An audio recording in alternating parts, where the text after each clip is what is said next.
Ang kwento ni Tomby.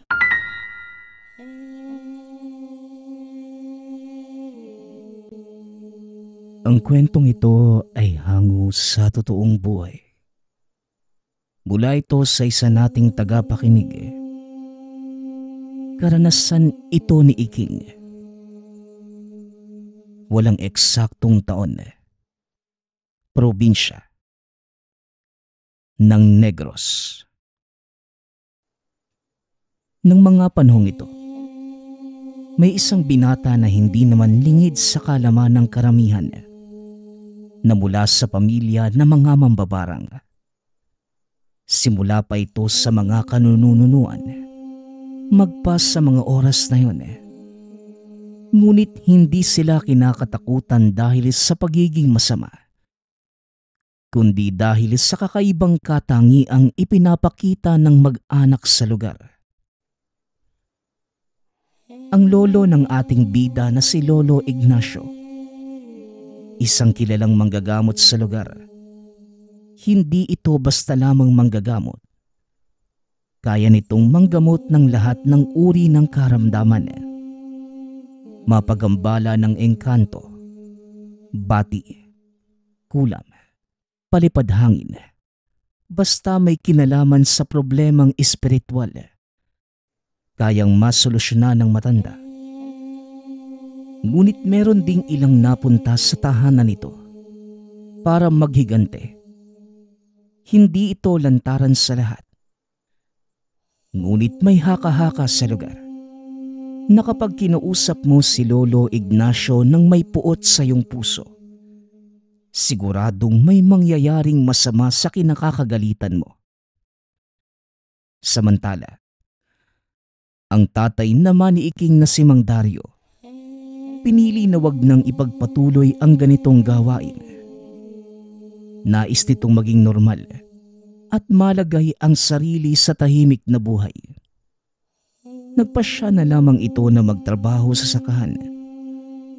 Ngunit kahit ganun, marami pa din sa mga magsasaka ang natatakot sa kanya.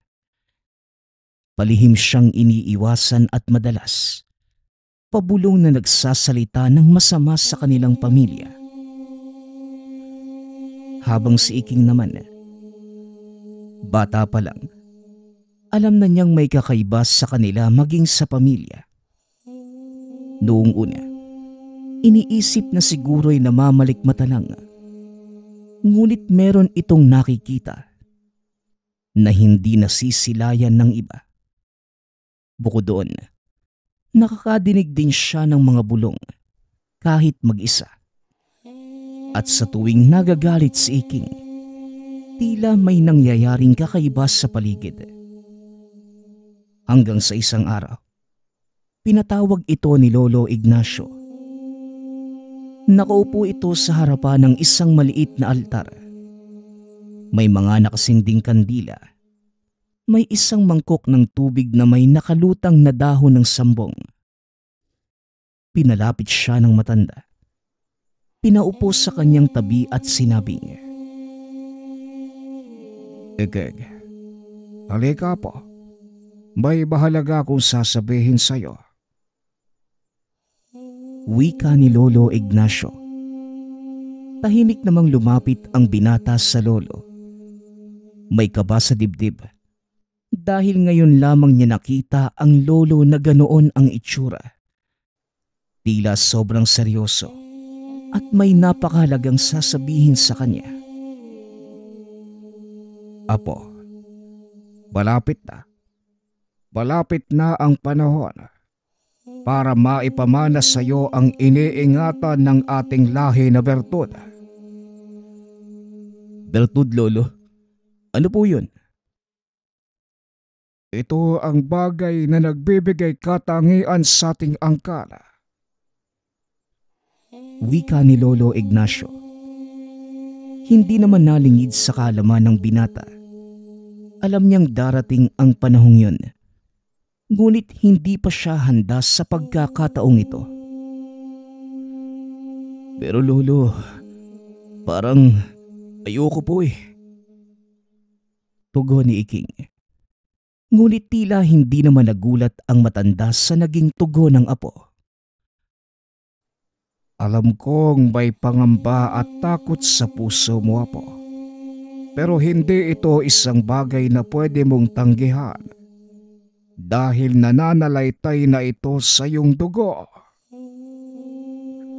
Pero lolo, ayaw ko pong katakutan ako ng lahat kagaya niyo ni tatay. Hindi ko po kakayanin na iniiwasan ako ng lahat ng tao. Apo, daway maintindihan mo. Hindi nila tayo kinatatakutan dahil sa bertud na meron tayo, kundi dahil hindi nila naiintindihan ang katangian na meron tayo, apo. Pag-uusap ng maglolo, natahimik si Iking. Maski siya, hindi pa din labis na maintindihan ang nais sabihin ni Lolo Ignacio na mga sandaling yun. Pero may paraan po ba kung paano natin may aalis sa kanila yung takot? Ikaw, apo. Ikaw mismo ang gagawa ng iyong daan. Pero tandaan mo, apo, sa oras na tanggapin mo ang bertud, hindi ito basta may aalis sa'yo. Depende na lang kung meron ng nais humalili sa'yo. Wika ni Lolo Ignacio. Natahimik ang binata. Nakatingin sa mata ng matanda. Tila nagsusumamo itong tanggapin ang kanyang pamana. Kaya wala nang nagawa ang binata. Alam din niya na wala siyang takas sa tungkuling yun. Kung ganun po, Lolo, sige, pumapayag na ho ako. Pero Lolo, ngayon pa lang ho sasabihin ko na sa'yo, hindi ko gagamitin ang bertud sa kasamaan. Nasa iyo, apo, kung paano mo gagamitin yan. Pero ang mahalaga, palagi mong tatandaan lahat ng kapangyarihan. May kaakibat palagi na responsibilidad. Wika ni Lolo Ignacio. Ipinalahad ng matanda ang kamay ng binata. Dahan-dahan naman itong inabot ni Lolo Ignacio. Tila may naramdaman itong matinding init na nagmumula sa kamay ng lolo, papunta sa katawan niya. Halos mapasigaw pa ang binata sa sakit na mga sandaling yun. Sobrang hapdi sa balat at tila sasabog dahil sa enerhiyang inililipat ni Lolo Ignacio sa kanya. Matapos tuluyang maipasa ang bertud, napansin ni Iking na tila naghihingalo ang matanda. Naghahabol ito ng hininga. Hanggang sa bigla na lang napahiga si Lolo Ignacio sa sahig. Mainit ang buong katawan. Tila napapaso pa nga ang binata sa tuwing hinahawakan ang matanda.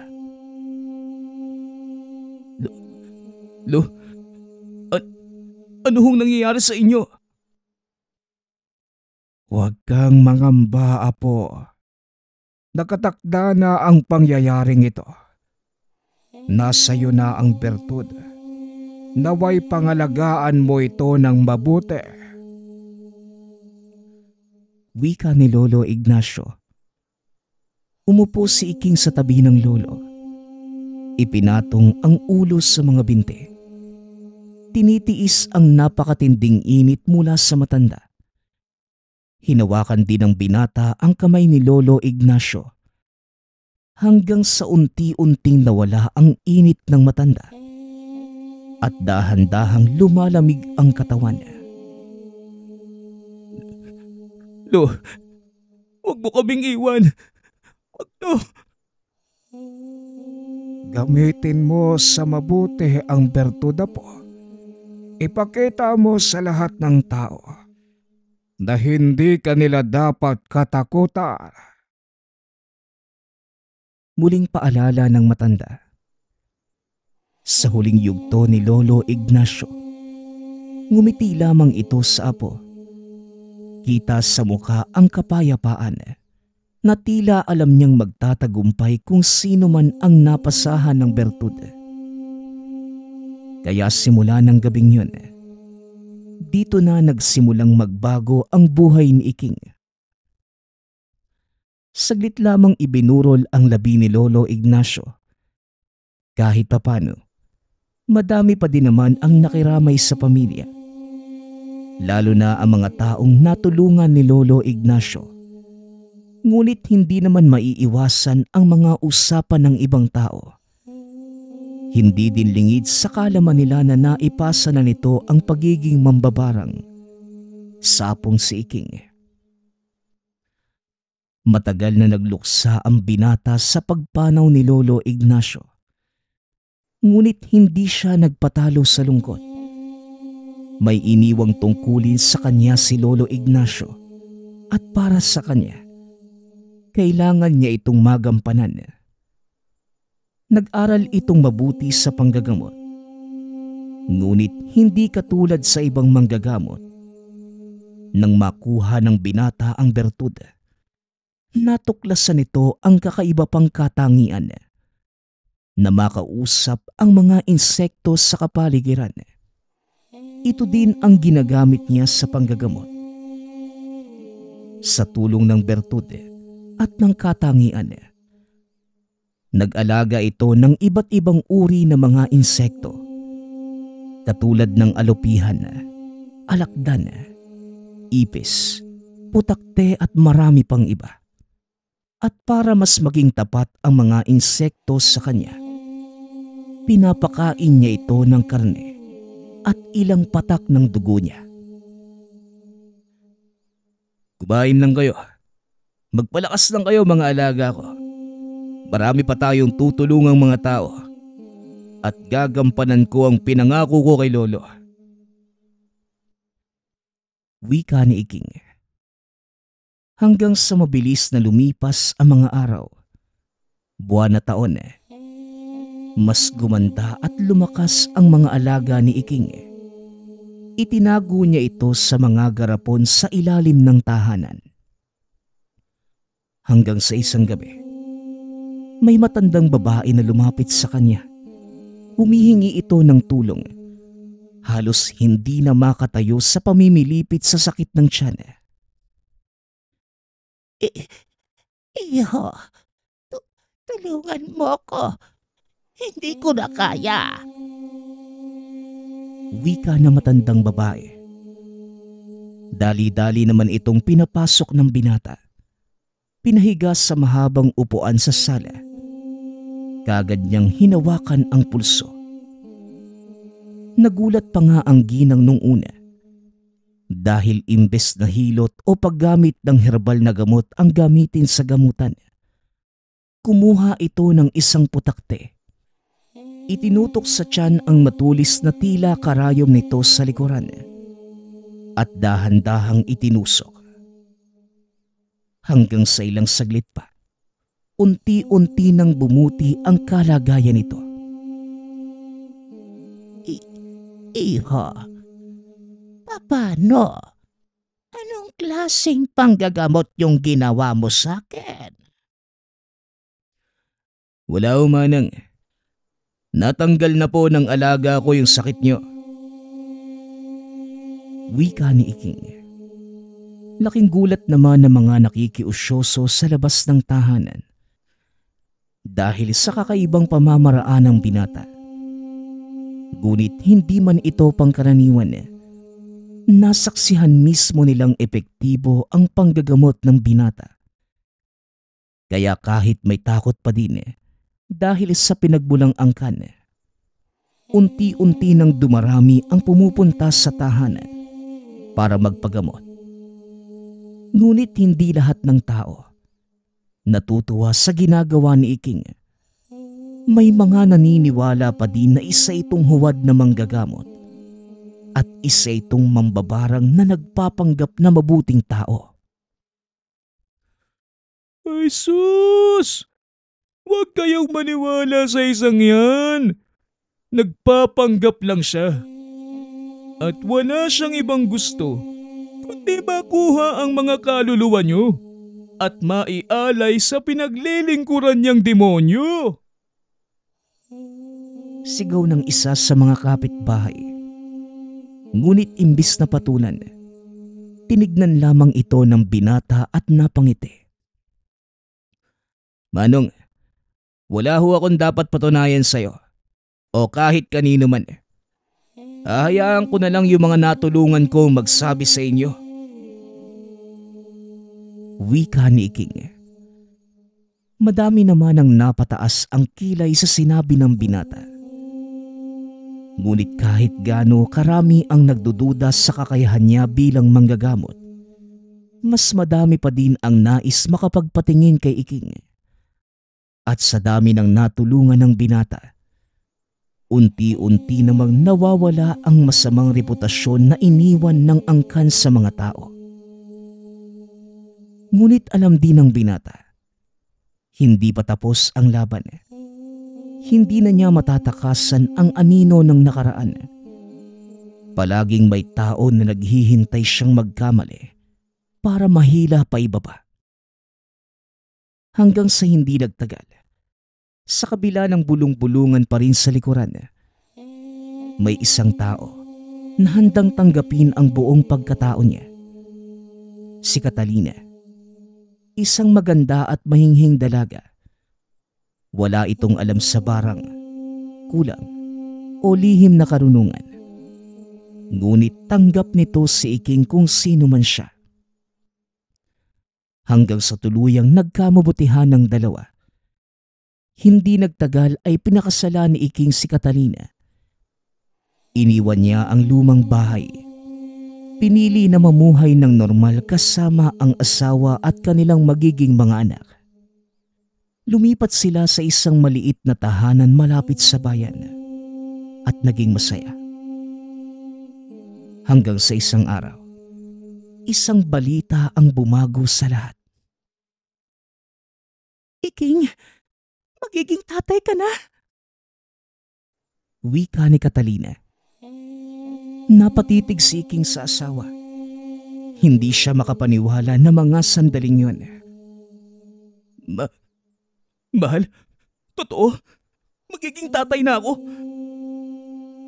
Tumango si Catalina. Niyakap siya ni Iking ng mahigpit.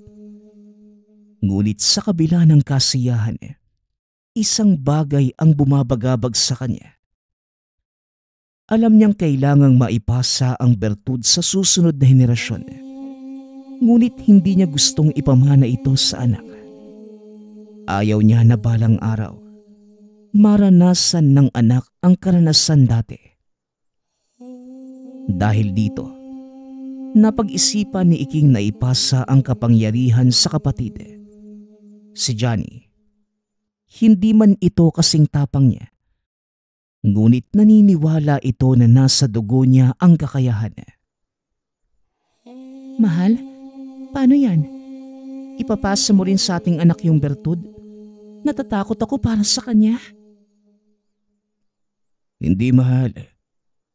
Hindi ko hahayaang maging katulad ko yung anak natin.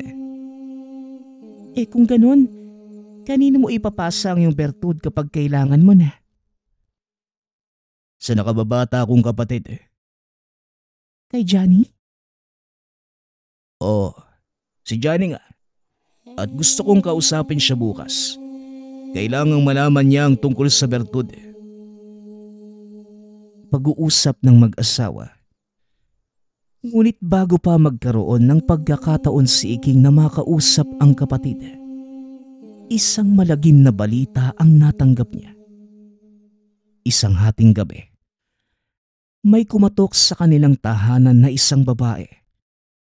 Nang pagbuksan niya ito, isang pamilyar na mukha ang bumungad sa kanya. Si Jessa, ang dating kasintahan ni Johnny. Kuya Iking, patay na po si Johnny. Wika ni Jessa. Kaya tila binagsakan ng langit at lupa si Iking sa narinig. Anong ibig mong sabihin? Nanlalamig si Jessa. Nanginginig ang labi habang nakatingin ng diretsyo sa mata ni Iking. Kuya Iking, Pinatay po siya. Pinatay siya ng isang aswang.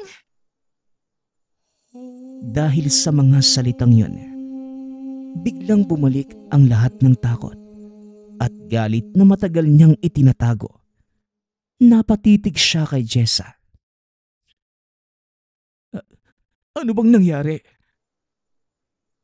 Napalunok pa ang dalaga bago magpatuloy sa pagsasalita. Pasensya na kuya. Ako naman talaga ang pakay ng aswang. Sinubukan nila akong kunin. Pero hindi ako basta-basta pinabayaan ni Johnny. Pinotektahan niya ako. Nakipaglaban siya pero Napayuko ang dalaga. Hindi na naituloy ang sasabihin. Hindi. Hindi ito pwedeng mangyari. Nanginginig ang kamay ni Iking. Kung dati, iniiwasan niyang gamitin ang bertud sa paghihigante.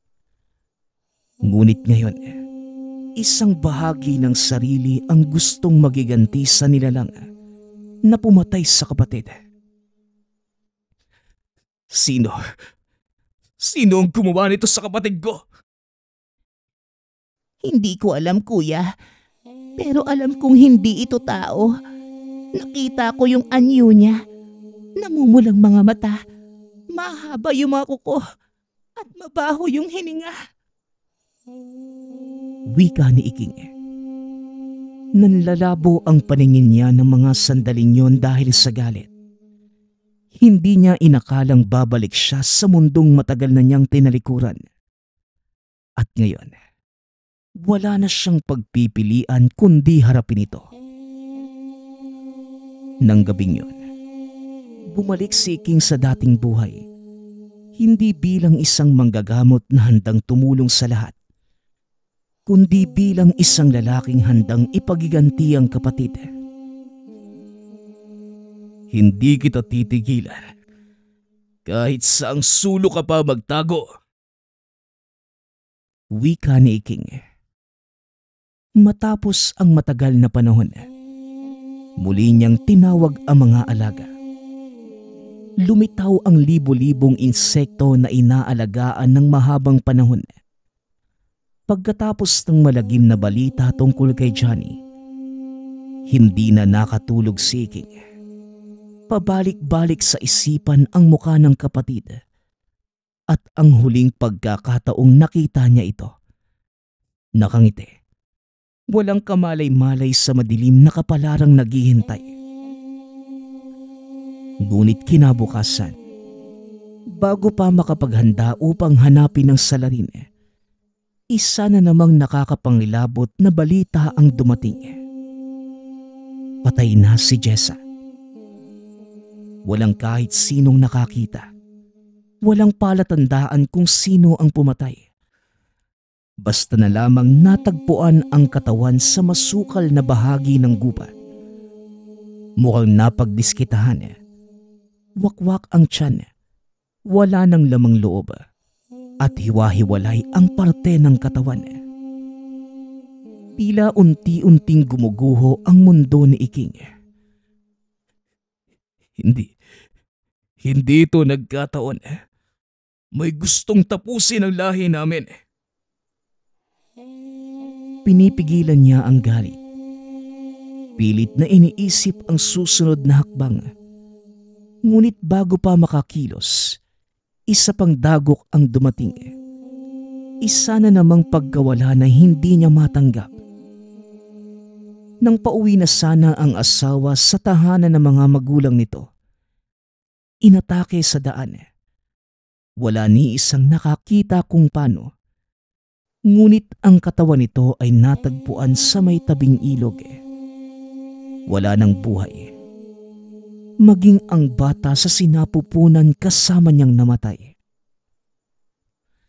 Dahil sa galit, napasigaw si Iking nang marinig niya ang balita na umieko pa sa buong bayan. Wala nang natira sa kanya. Ang kapatid, ang asawa, maging ang anak na hindi man lang nasilayan. Lahat ng mahal niya ay kinuha na sa kanya. Sa araw ng libing ni Catalina, walang kahit isang luha na tumulo mula sa mga mata ni Iking.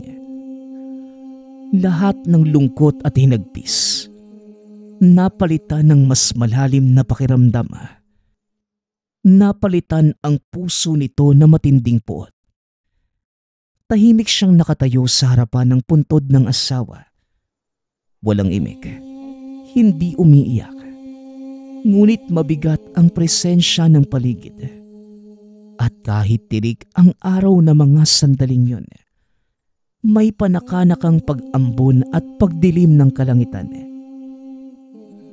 Sa bulsa nito, hawak ang isang maliit na botelya. Naroon ang bertud na nakababad sa kanyang dugo. Hanggang sa may lumapit na isang matandang lalaki sa kanya. Hindi niya ito kilala. Ngunit bigla itong nagsalita. Alam mo, iho, walang magandang mangyayari kung magpapadala ka lang sa galit.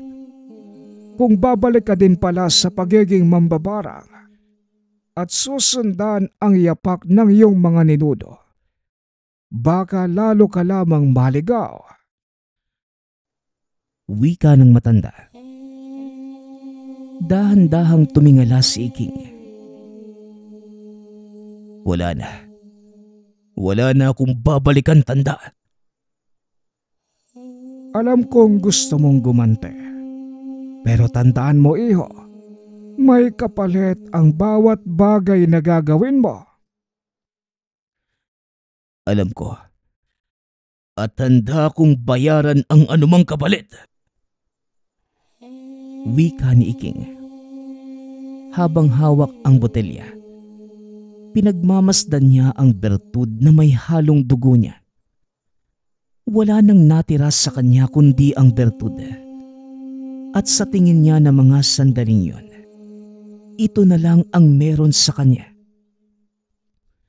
Muli niyang tinawag ang libo-libong mga alaga. Mga insekto na nooy ginagamit sa panggagamot. Ngunit ngayon, nagbigay ito ng bagong misyon. Hanapin at patayin kung sino man ang salarin sa pagpatay sa mga mahal sa buhay. Sa isang iglap, mula sa kadiliman ng kagubatan, naglabasan ang napakadaming insekto. Samut-sari ang lahat ng ito. Halos mapuno ang lupa at maging ang himpapawid sa dami ng insektong tutulong sa kanya. Tuluyan ng nabalot ng puot ang puso niya ng mga oras na yun. Pakiusap aking mga alaga.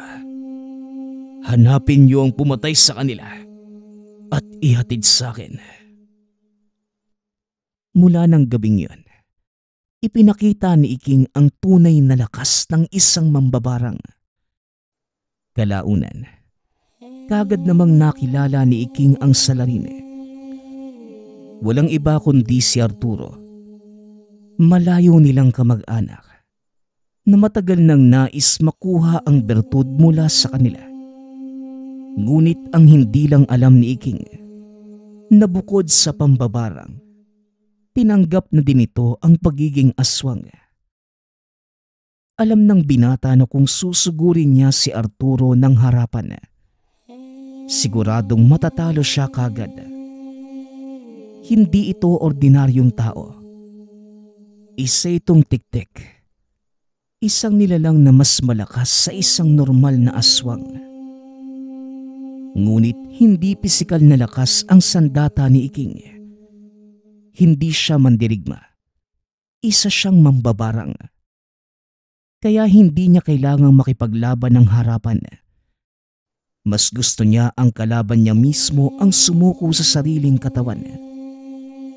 Sa loob ng kubo, hinanda niya ang ritual. Sa isang mangkok, hinaluan niya ang dugo ng itim na manok ng isang piraso ng katawan ng durog na alakdan. Pagkatapos, pinatakan niya ito ng sariling dugo.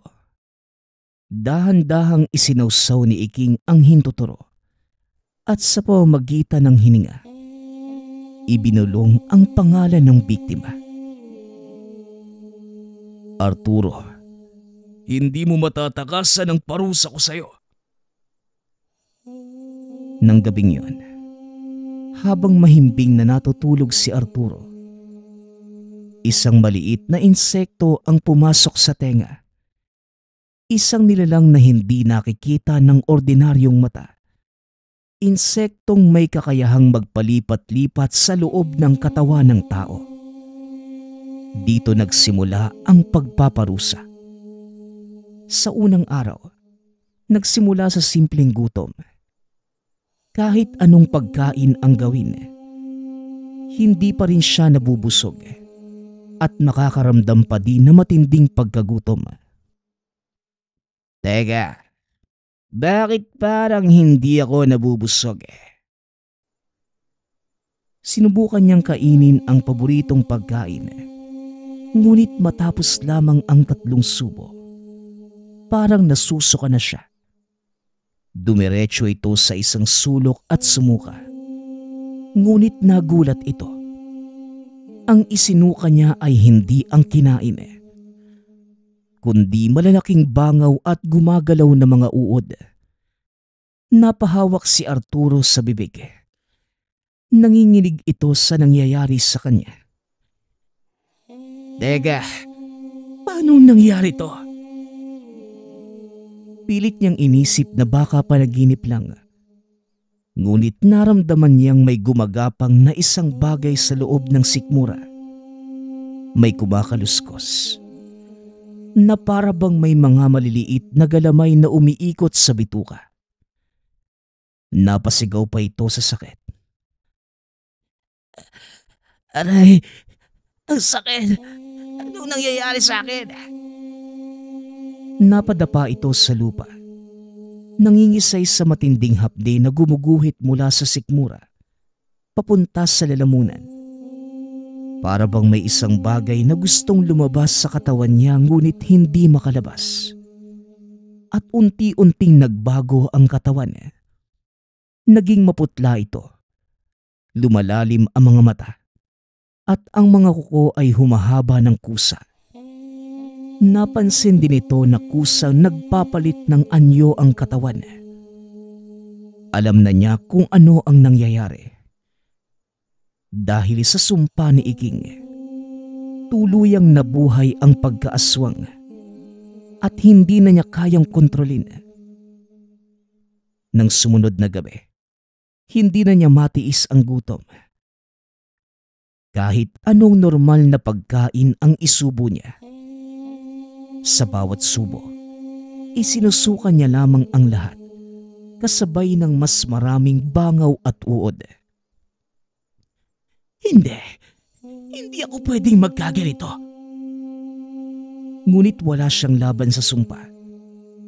Lumabas ito ng tahanan. Hinahabol ang hininga. Hanggang sa naamoy niya ang isang bagay. Sariwang dugo. Sa gilid ng kalsada may isang lalaking naglalakad. Kakagaling lamang sa palengke. Hindi na niya napigilan ang sarili. Sumugod siya. Walang awa at kinagat ang leeg ng lalaki. Dugo ang dumaloy sa bibig. At sa unang pagkakataon, dito lamang napunan ang gutom. Ngunit hindi pa siya nakaramdam ng kasiyahan nang biglang sumakit ang sikmura. Mas malala, mas masakit, na para bang may gustong lumabas sa kanyang katawan at muli siyang sumuka. Sa pagkakataong ito, hindi lang bangaw ang lumalabas, kundi isang buhay na insektong may pakpak. Isang bagay na hindi niya pa nakita sa talang buhay niya. Nanginginig niyang tinignan ang sarili sa ilaw ng buwan. Sinubukan pa nitong bumalik sa anyong tao. Ngunit hindi na magawa. Naging isang ganap na halimaw na si Arturo. At sa bawat patak ng sariwang dugo na iniinom, mas lalo itong pinapahirapan ng sariling katawan. Ang sumpa ni Iking hindi lamang basta pagpaparusa. Isa itong bitag na wala ng takas. Makalipas ang ilang araw, halos wala nang natitirang lakas si Arturo. Wala na itong ibang ginawa kundi magtago sa madidilim na sulok. Umiiwas sa mga tao. Bukod sa ayaw niyang makita siya ng mga ito sa ganitong itsura, alam niyang hindi niya sila matitiis na hindi lapain. Ngunit isang gabi, sa gitna ng kagubatan, sa paghahanap ng pagkain, may isang figura itong nasilayan. Isang lalaking nakaupo sa ilalim ng buwan.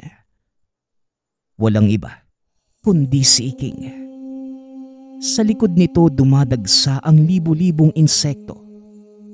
Bumubuo ng isang anino sa paligid. Kamusta ka, Arturo? Masarap ba ang kinakain mo? Wika ni Iking. Nagsalita si Arturo. Ngunit ang lumalabas lamang sa bibig ay isang pag-ungol na halatang hindi na kontrolado ang sarili. Alam mo bang hindi mo na matitikman ang kahit anong pagkain ang hindi mo ito isinusuka? Isang gutom na hindi mo kailan mapupunan. Dahan-dahang lumapit si Iking. Sinira mo ang buhay ko. Ngayon, mas masarap ang parusang ibibigay ko sa'yo. Hindi kita kailangang patayin, Arturo. Nangisay ang halimaw sa harapan. Halos gumapang sa lupa. Tila isang hayop na nawala ng kaluluwa. Gutom, sakit, takot. Lahat ng ito ay pinaghalong parusa na hindi niya kayang takasan. At sa huling sandali, bago ito tuluyang mawala ng pag-iisip bilang tao, narinig niya ang boses ni Iking sa tenga. Ano, Arturo? Masarap ba? Mas mabuti pang namatay ka na lang. Hindi ba? Mula ng gabing yun, si Arturo naging isang nilalang na walang sariling pag-iisip. Isang aswang na kahit kailan ay hindi na mabubusog. Lumipas ang mga linggo at unti-unting nanghina si Arturo. Ang katawan ay butot balat na lamang. Ngunit ang gutom ay hindi pa rin mawala-wala. Tuwing sumusubok siyang kumain ng sariwang karne, muli lamang niya itong isinusuka kasabay ng mga buhay na bangaw at uod. Sa bawat araw na lumilipas, nawawalan na ito ng pag-asa. Hindi makatulog, hindi makapagpahinga. Tuluyang nangayayat. Ang balat ay nagsimulang mamuo sa sugat dahil sa sarili niyang mga kuko. At dahil sa galit at gutom, pinunit niya ang sariling laman. Sa paglalakad sa masukal na kagubatan, umaasa na may makikitang kahit anong lunas. Napadpad ito sa isang lumang bahay na halos gibana. Doon siya nanatili. Nagtago sa mundo na nooy kanyang kinakatakutan. Ngunit kahit anong gawin niya, walang lunas. Nang gabing yun, naupo ito sa isang sulok. Nakatitig sa sariling refleksyon sa isang basag na salamin. Wala na itong lakas. Hindi na siya kagaya ng dati. Nanginginig niyang hinawakan ang muka. Ang dating matikas at makapangyarihang si Arturo, ngayon ay isa na lamang anino ng sariling kasakiman. Napagtanto niya ang sumpa ni Iking ay hindi lang simpleng paghihigante. Isa itong parusang walang hangganan hanggat nabubuhay siya. Sa huling sandali ng buhay, Napagtanto niyang wala ng ibang paraan upang matapos ang lahat kundi tapusin ito ng sariling mga kamay. Gamit ang sariling mga kuko, ipinasok niya ito sa kanyang dibdib at dahan-dahang hinugot ang kanyang puso. Tama na. Ayoko na. At sa unang pagkakataon, dito lamang niya naramdaman ang kapayapaan. Sa loob ng kubo, tahimik lamang si Iking habang nakatitig sa isang maliit na botelya. Naroon ang bertud at ang kanyang dugo. Alam niyang natapos na ang sumpa. Alam niya na wala na si Arturo. Ngunit hindi niya naramdaman ang kaligayahan. Hindi siya nakaramdam ng ginhawa. Tumingala siya sa langit. Natapos na ba talaga ang lahat? Wika ni Iking. Ngunit sa pagkalma ng galit, dito niya naramdaman ang isang kakaibang presensya. Para bang may mga matang nagmamasid sa kanya mula sa dilim. Sa kabila ng lahat, hindi pa rin lubusang nakaramdam ng kapayapaan si Iking. Oo, nagawa niyang ipagigante ang kanyang pamilya.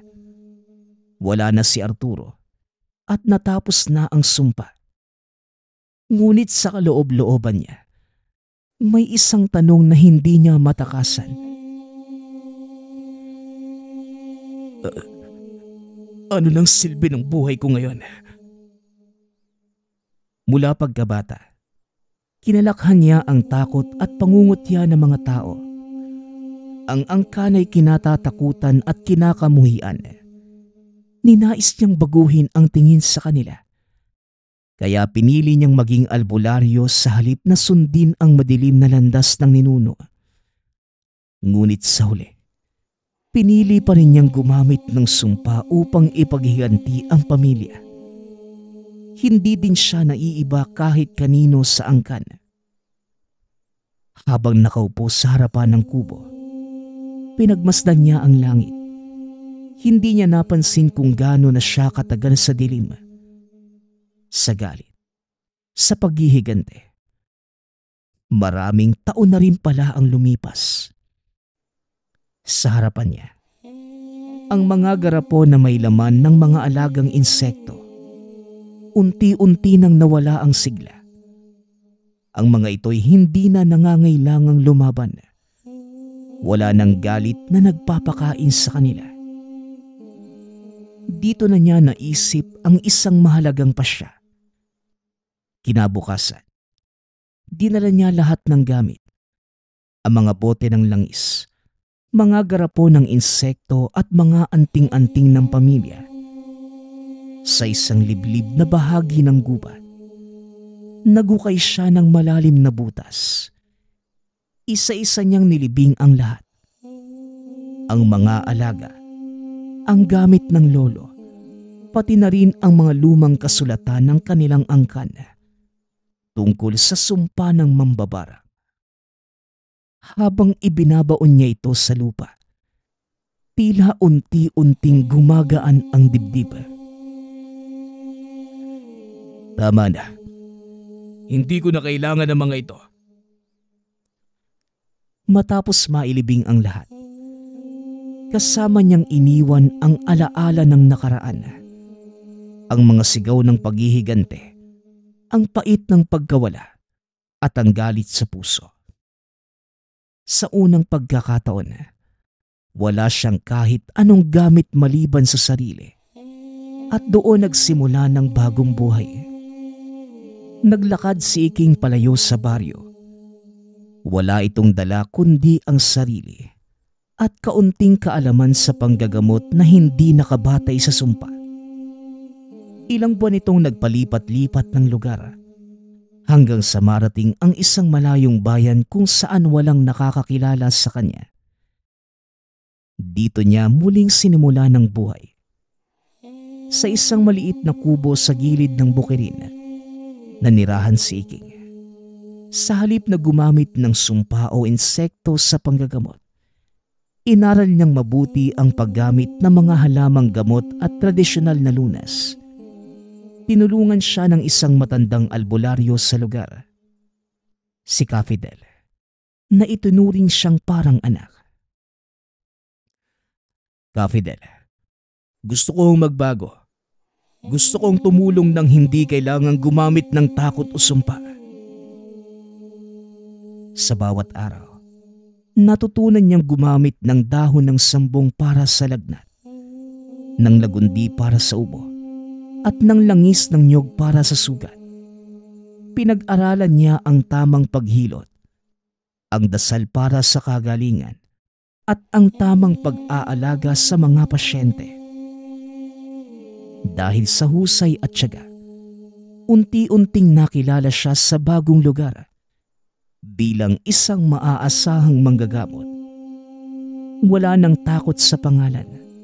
Sa halip, ang mga taong lumalapit sa kanya ay hindi para humingi ng sumpa, kundi para humingi ng lunas. Hanggang sa lumipas ang maraming taon, hindi na siya bumalik sa dating bayan. Dito na ito sa bagong tahanan. Nakilala niya si Marta, isang mabait na byuda na may isang anak na lalaki, si Emile. Dahil sa pagiging malapit nila, naging parang tunay na mag-ama si Iking kay Emile. Tinuruan niya ito lahat ng nalalaman tungkol sa panggagamot. Emile, tandaan mo, hindi kailangan may kapalit ang pagtulong sa tao. Ang pinakamahalagang gantimpala, ang makita mo silang gumagaling.